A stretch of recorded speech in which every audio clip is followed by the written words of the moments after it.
आज सातारामध्ये भटकी विमुक्त विकास परिषदेच्या माध्यमातून भटक्या समाजातल्या ज्या विविध समस्या आहेत, भटक्या समाजामध्ये जे विविध घटक हे सातारा जिल्ह्यामध्ये राहतात, मग ते कैकाडी समाजाचे असतील, बंजारा समाजाचे असतील, वडार समाजाचे असतील, वैदू समाजाचे असतील, अशा अनेक समाज जे मायक्रो समाज आहेत, त्याची विविध समस्या, विविध प्रश्न आहेत.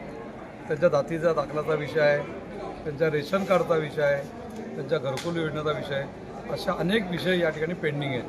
म्हणून यांच्याशी संवादाचा कार्यक्रम या ठिकाणी आयोजित करण्यात आला होता. अशा महाराष्ट्रातल्या अनेक जिल्ह्यांमध्ये भटकी विमुक्त विकास प्रदेशाच्या माध्यमातून संवादाचे कार्यक्रम केले आणि त्यातनं जे काही प्रश्न आले ते सोडवण्याचा प्रामाणिकपणे प्रयत्न केला गेला आणि त्याच्या अंतर्गत जवळजवळ 6 लाख दाखले हे देण्यात आलेले आहेत. अनेकांना घरकुल योजना ही मंजूर करून देण्यामध्ये यशस्वी ठरलेलं आहे. त्याचाच एक भाग म्हणून आज या सर्व भटक्यांशी संवाद साधला आणि त्यांचे प्रश्न, त्याच्या समस्या समजून घेतले आणि ते सर्व प्रश्न सोडवण्याकरता आम्ही सगळे म्हणून प्रयत्न करू.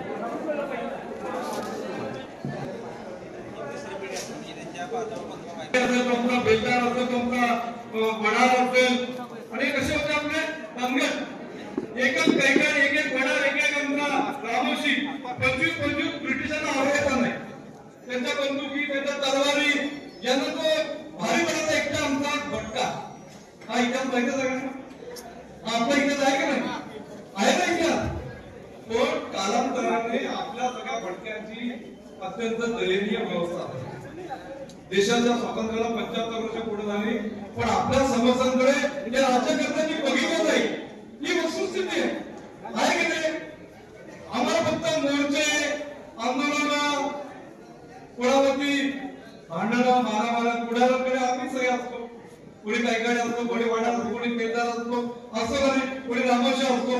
तर आपण कोणाच्या बापाला घाबरत नाही, आपण कोणाच्या घाबरत कोणाला.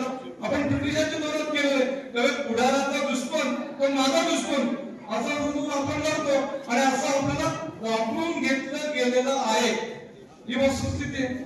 पण आमच्या प्रश्नांकडे कधी लक्ष दिलं नाही दिलं.